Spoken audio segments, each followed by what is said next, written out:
Nama saya Robertus Belarmino Saryanto. Nomor induk mahasiswa 253091490. Saya berasal dari perguruan tinggi Sekolah Tinggi Pastoral Kata Ketik Santo Fransiskus Asisi Semarang. Demikian perkenalan saya. Terima kasih. Baik, selamat pagi anak-anak. Pagi. Saya mau memulai pelajaran hari ini, tetapi sudah saya absen dulu. Siapa yang nggak masuk hari ini? Kita sebut satu-satu ya. Elizabeth Natania ada. Anastasia, Agnes,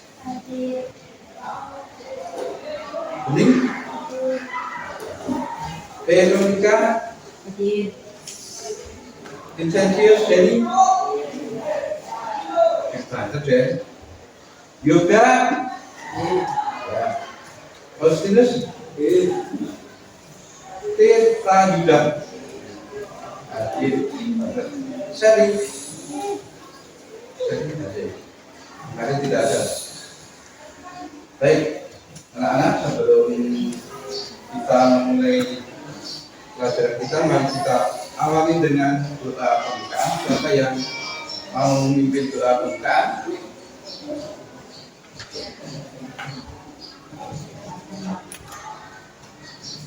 Mata, mimpin doa.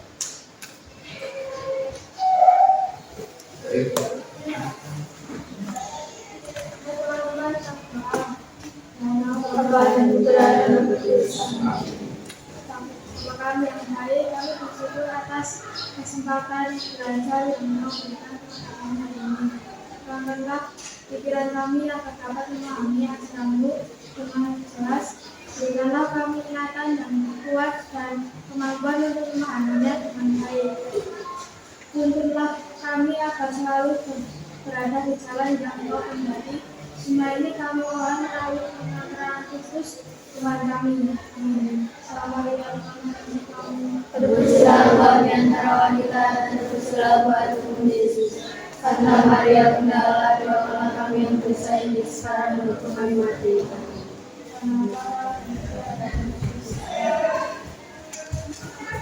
Baik, terima kasih. Maka kita akan belajar tentang panggilan murid-murid Yesus. Panggilan murid-murid Yesus. Lalu tujuan kita adalah supaya kita semua mampu memahami makna panggilan yang Tuhan Yesus berikan kepada kita dan kepada para muridnya, sehingga kita mampu merefleksikan, mengenali panggilan yang ada dalam diri kita, sehingga kita semua bersama-sama sebagai murid Kristus bisa berkembang dalam kehidupan sehari-hari kita. Untuk itu, anak-anak, coba kita lihat tentang inspirasi panggilan yang ditampilkan dalam video ini.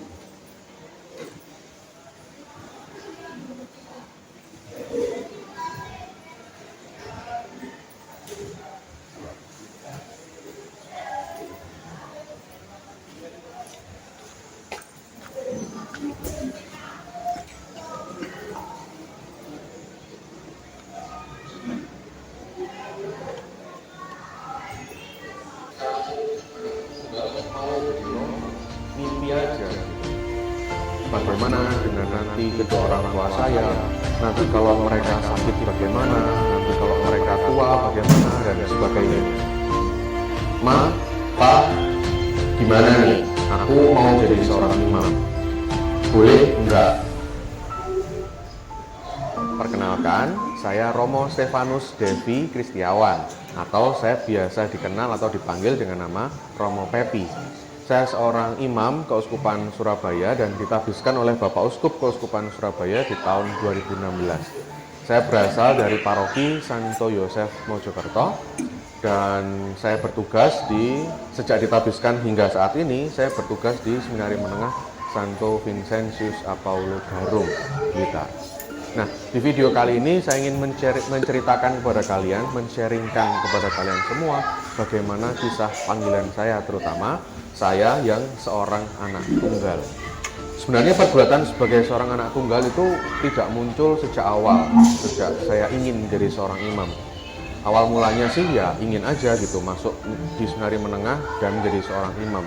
Tetapi pergulatan sebagai seorang anak tunggal itu mulai muncul di kira-kira pertengahan Seminari Menengah, kurang lebih kelas 2 SMA ketika itu. Ada seorang teman saya yang dengan nada yang cukup mengejek begitu, mengatakan kepada saya, "Halah, kamu anak tunggal kok mau jadi romo, ngimpi aja," gitu. Kata-kata ini kemudian menyadarkan saya, oh iya ya, mungkin nggak ya seorang anak tunggal itu menjadi seorang imam? Apakah mungkin anak tunggal itu bisa jadi seorang imam? Hal ini terus saya gulati, terus saya pikirkan bagaimana dengan nanti kedua orang tua saya, nanti kalau mereka sakit bagaimana, nanti kalau mereka tua bagaimana, dan sebagainya. Hal itu mulai membayangi pikiran saya. Kemudian saya datang ke pembimbing rohani saya dan menceritakan pergulatan saya. Pembimbing rohani saya langsung memberi contoh yang strike gitu, yang langsung mengena gitu, bahwa Tuhan Yesus sendiri juga adalah seorang anak tunggal. Waduh, iya kan itu Tuhan Yesus, Romo, bukan saya yang seorang manusia. Kalau Tuhan Yesus kan Tuhan gitu. Tapi toh Tuhan Yesus juga mau memberikan diri untuk karya pewartaan dan Tuhan Allah mencukupkan untuk kehidupan keluarganya. Iman yang inilah yang kemudian saya tanamkan juga di dalam diri saya, bahwa jika Tuhan Allah ingin agar saya jadi seorang imam, jika Tuhan Allah memanggil saya menjadi seorang imam, saya yakin dan saya percaya bahwa keluarga saya pun akan dicukupkan. Tentu bukan perkara video kali ini, semoga sungguh meneguhkan hati kalian dan sampai jumpa di kesempatan yang lain. Tuhan memberkati kalian semua. Dadah. Baik, anak-anak, itu tadi kisah inspiratif yang sudah kita saksikan. Sekarang saya akan membantu kalian untuk bermenung dan memberi pertanyaan pemantik untuk kalian. Yang pertama, inspirasi apa yang bisa kalian dapatkan dari kisah video tadi? Yang kedua, apa yang bisa kita pahami mengenai arti dan makna panggilan hidup berdasarkan dari renungan dari video di atas? Ada 2 pertanyaan yang boleh kalian olah sebentar, lalu coba dijawab.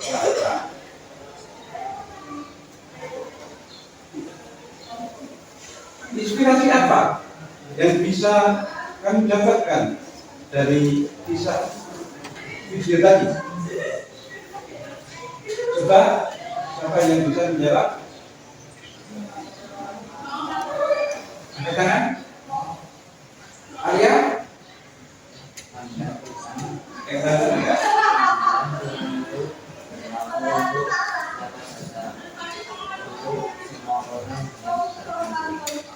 Panggilan Tuhan itu berlaku untuk siapa saja.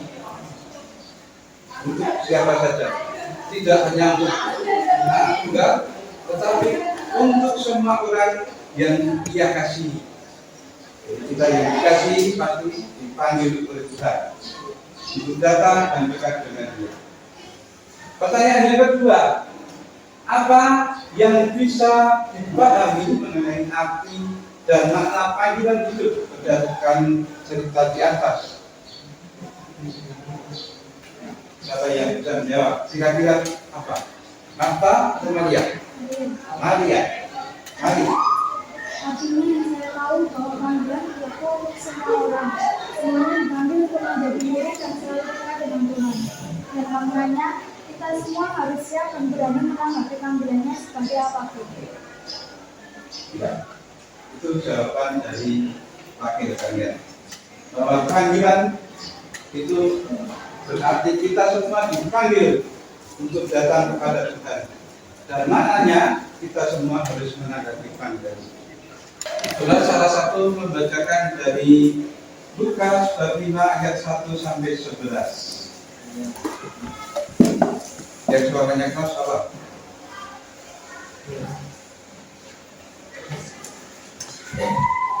Apa?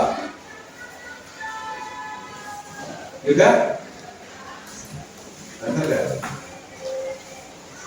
Pada suatu kali, Yesus berdiri di pantai danau dari Aret. Setahun orang hanya mengunjungi dia hendak mendengarkan firman Allah. Ia melihat dua perahu di tepi pantai, nelayan-nelayan dia. Dia telah turun dan sedang memasuk salahnya. Ia naik ke salah satu perahu itu, yaitu perahu Simon, dan menyuruh dia supaya menemukan perahunya di sekitar pantai. Lalu dia duduk dan mengajar orang banyak dari perahu. Setelah selesai berbicara, dia berkata kepada Simon, "Bertolaklah ke tempat yang dalam dan cepatlah kamu untuk menangkap ikan." Simon menjawab, "Guru, telah panjang maka kami baca keras dan kami tidak menangkap apa-apa. Tetapi karena engkau menyuruhnya, aku akan menangkap salah juga." Dan setelah mereka melakukannya, mereka menangkap ikan hingga badan mereka mulai goyah. Lalu mereka memberi syarat kepada teman-temannya Ibrahim yang lain supaya mereka bisa membantunya. Dan mereka itu datang. Lalu mereka bersama-sama memilih kedua perahu itu dengan ikan hingga hampir tenggelam. Ketika Simon tidak melihat hal itu, dia pun tersungguh Tuhan Yesus berkata, "Tuhan, hilang daripadaku, karena aku ini orang berdosa." Maka dia dan semua orang yang bersama dengan dia takut karena pendatang banyak ikan yang mereka tangkap. Demikian juga kepada Yesus. Dan Yohanes anak tersebut dia menjadi Simon kata Yesus kepada Simon, "Jangan takut mulai dari sekarang engkau akan menjaga manusia." Dan ketika mereka mendengar perahu itu darat, mereka meninggalkan sesuatu meninggalkan lalu menuju Yesus. Berikutnya dari Injil Matius 4 ayat 18 sampai 22. Bening bisa membacakan? Dan ketika Yesus sedang berjalan menyusuri danau Galilea, dia melihat dua orang bersaudara, yaitu Simon dan Petrus dan Andreas saudaranya. Mereka sedang mengerjakan segala sesuatu sebab mereka menjala ikan. Yesus berkata kepada mereka, "Mari ikutlah aku, dan kamu akan kujadikan penjala manusia." Lalu mereka pun segera meninggalkan jalannya dan mengikuti dia. Dan setelah Yesus pergi dari sana, dilihatnya pula dua orang bersaudara, yaitu Yakobus anak Zebedeus dan Yohanes saudaranya. Bersama ayah mereka, Zebedeus sedang membereskan jala di dalam perahu. Yesus memanggil mereka, dan mereka segera meninggalkan perahu serta ayahnya, lalu mengikuti dia. Yesus pun berkeliling di seluruh Galilea. Itu mengajar dalam rumah ibadat yang memberitakan Injil Kerajaan Allah serta menyiapkan segala penyakit dan kelemahan kepada bangsa itu. Baik, kita sudah membaca Lukas bab 5 ayat 1 sampai 11 dan Matius bab 4 ayat 18 sampai dengan 22. Sekarang tugas kalian untuk berdiskusi. Saya berikan pertanyaannya. Bagaimana cara Yesus memanggil murid-muridnya? bagaimana cara Yesus memanggil murid-muridnya. Pertanyaan yang kedua, bagaimana reaksi dan tanggapan para murid ketika mereka dipanggil. Yang ketiga, apa konsekuensi mengikuti Yesus? Apa konsekuensi mengikuti Yesus? Yang keempat, siapa saja nama 12 murid Yesus? Yang kelima, carilah apa saja syarat-syarat mengikuti Yesus. Syarat-syarat mengikuti Tuhan. Sekarang dikerjakan dengan cepat supaya bisa kita sharingkan.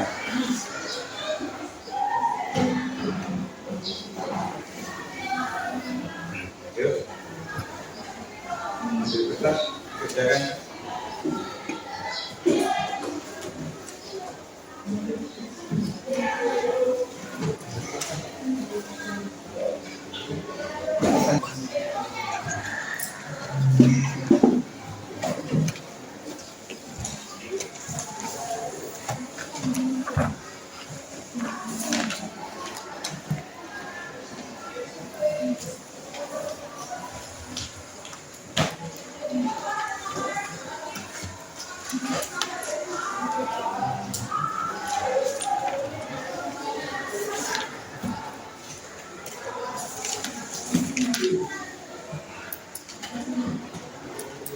Apa saudara Om?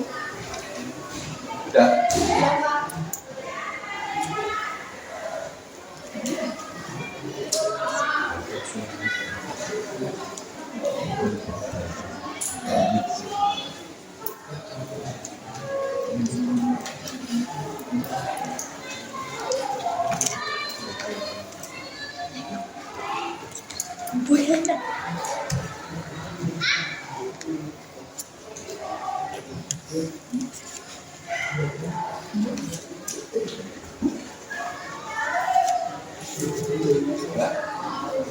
Gabung ya.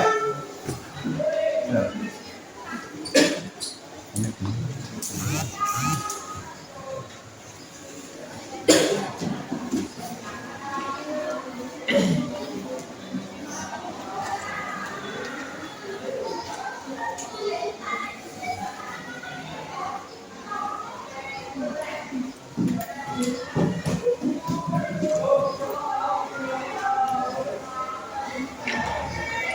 Apakah sudah selesai dari 5 pertanyaan itu? Tidak. Belum. Belum?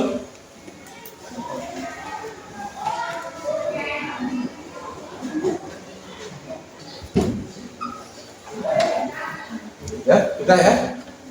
Yuk, kita presentasikan ke depan. Nomor 1, siapa yang mau jawab? Bagaimana cara Yesus memanggil murid-muridnya? Kelompok jawab ke depan, dibacakan ke depan. Nah.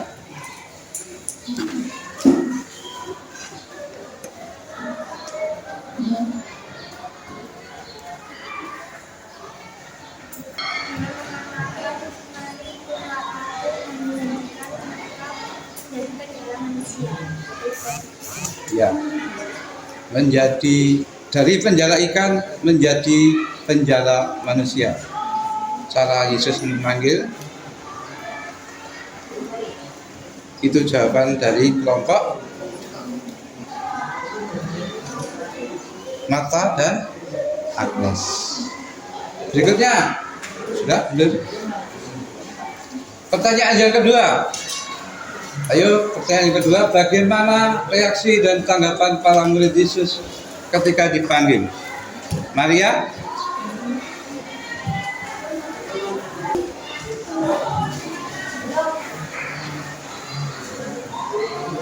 Ya, ini banter. Ada yang menanggapi cara Tuhan terhadap Simon dan Matius, namun ada pula yang masih ragu dan ingin menyelesaikan terlebih dahulu urusan duniawinya. Ya. Ada yang secara spontan ada yang ragu-ragu. Nah, itu tanggapan manusia. Sudah, boleh ke belakang. Baik, kita lanjutkan pembahasan selanjutnya. Ini poin-poin pembahasan. Tujuan Yesus memanggil murid-muridnya.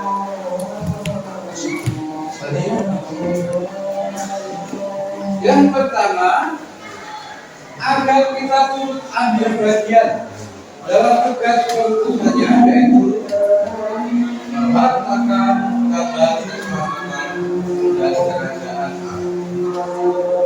Tujuan Yesus memanggil murid-muridnya.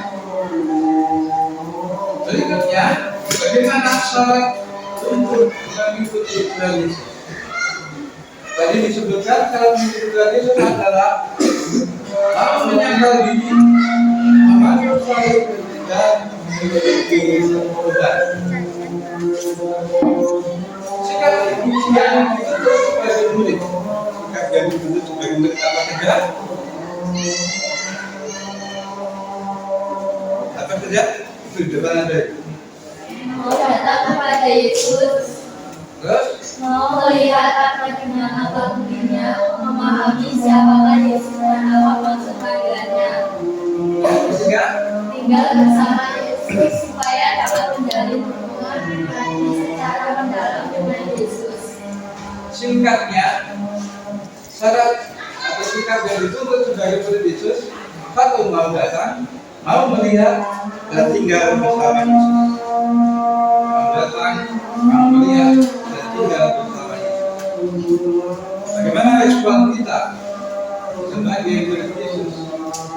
Respon yang ditampilkan oleh para murid, ada yang menanggapi secara spontan, tidak ada keraguan yang dicontohkan oleh Petrus dan Matius, namun ada pula yang masih ragu dan ingin menyelesaikan tugas serta kewajibannya di dunia.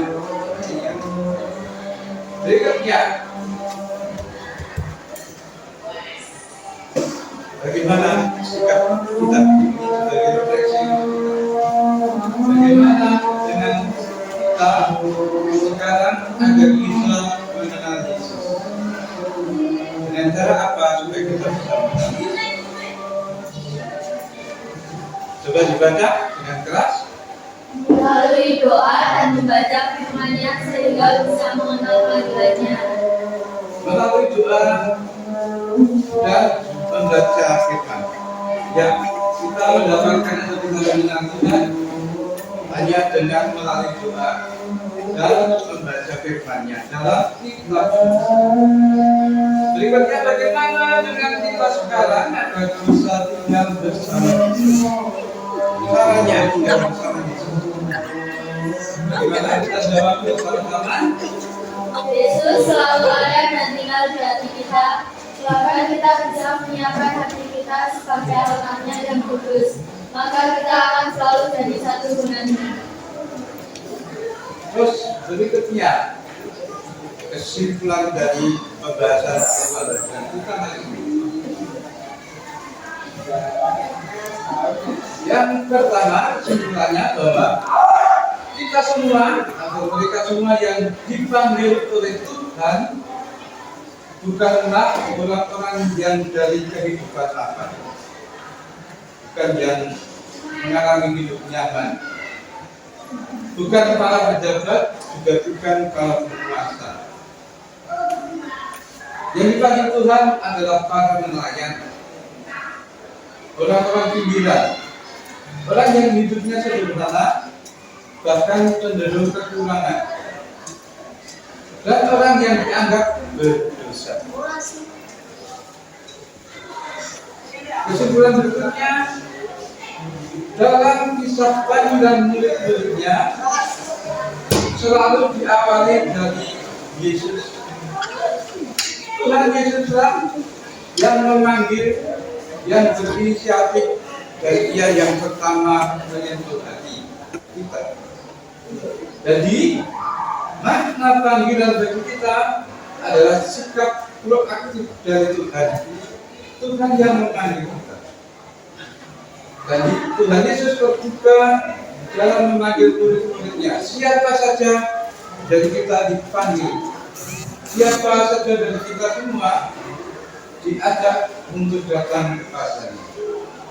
Dan Tuhan Yesus menuntut adanya perubahan hati.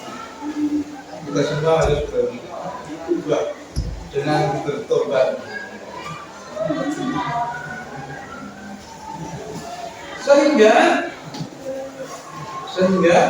menjadi murid Tuhan adalah ikut serta dalam karya pelayanan, terlibat dan ikut serta dalam karya pelayanan. Itulah kesimpulan kita anak-anak adalah siang hari ini. Sebelumnya mari kita coba pikirkan sebentar, kita renungkan sebentar bagaimana dengan hidup kita saat ini. Renungan yang saya tawarkan untuk kalian, siapakah kita untuk menanggapi, siapkah kita untuk menanggapi panggilan Yesus untuk menjadi murid-muridnya? Siapkah kita menanggapi panggilan Tuhan untuk menjadi murid-muridnya?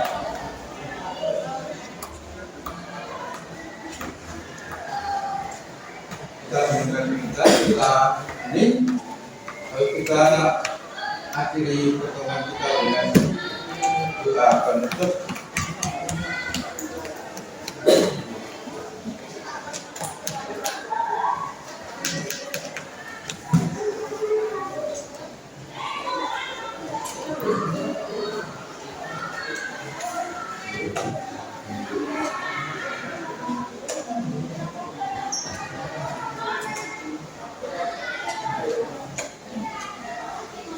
Siapa yang mau memimpin doa?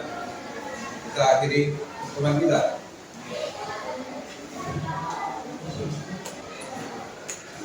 Siapa kembali? Dapat bukan doa penutup? Ada. Tadi dapat yang buka. Jadi sekarang kembali. Maria dan Marta. Untuk teman-teman kita berdoa. Segala apa-apa dan tidak amin. Tuhan, terima kasih atas kesempatan kami dapat berkumpul dan belajar dengan Tuhan. Semoga kami dapat berkenan mengamalkan Tuhan ini. Semoga kami berjalan selamat pulang sampai tujuan dan selamat dengan kebenaran Yesus Kristus kami ini Allah sebagai segala. Kita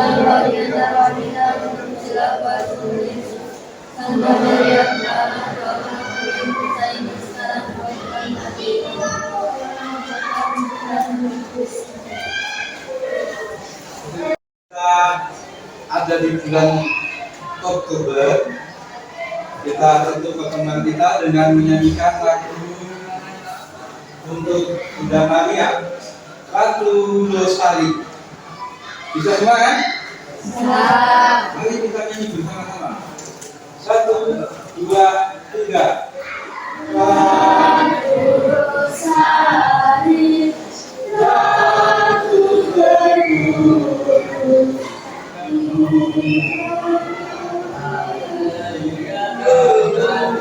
Ratu Yesus, di muka kamu, anakku berseru, doakan kami Maria,